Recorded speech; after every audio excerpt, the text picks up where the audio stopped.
আল্লাহ যাকে মাফ করতে চাইবেন তাকে একটা পর্দার আড়ালে নিয়ে যাবেন, জিজ্ঞেস করুন, এই বান্দা এইসব কাজ করছো?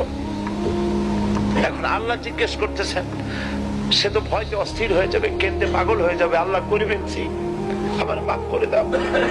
আল্লাহ পাক তার জবানের সমস্ত পাপের কথা শুনে সে যখন অনুতপ্ত হয়ে কাঁদতে থাকবে, আল্লাহ বলবেন, যা মাফ করে দিলাম, জান্নাতে চলে যা। এইটা হচ্ছে হিসাবে ইয়াসির। আল্লাহুম্মা হাসিবনি হিসাবান ইয়াসিরা।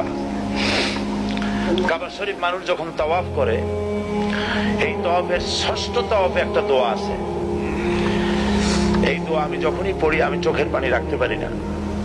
ষষ্ঠ চক্কর একটি দোয়া আছে, দোয়াটা হচ্ছে,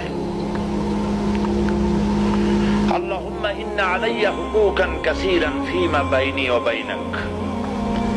আয় আমার রব, তোমার সাথে আর আমার সাথে অনেক দেনা পাওনা আছে, আর তোমার বান্দাদের সাথেও আমার অনেক দেনা পাওনা আছে। তা আমি তোমার বান্দাদের কাছে যে বিষয় ঋণী আছি, সেই ঋণ পরিশোধের জন্য তুমি আমাকে যোগ্যতা দাও, পরিশোধের তৌফিক দাও।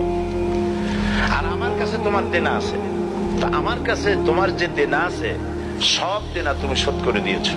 আমার চোখ দিয়েছো, মুখ দিয়েছো, কান দিয়েছো, স্বাস্থ্য দিয়েছো, বউ দিয়েছো, বাচ্চা দিয়েছো, টাকা দিয়েছো।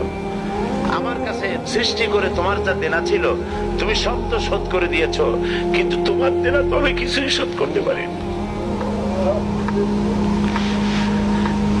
তোমার দেনা আমার শোধ করার একটা পথ আছে মাবুদ, সেই পথটা হলো তুমি আমার মাফ করে দাও।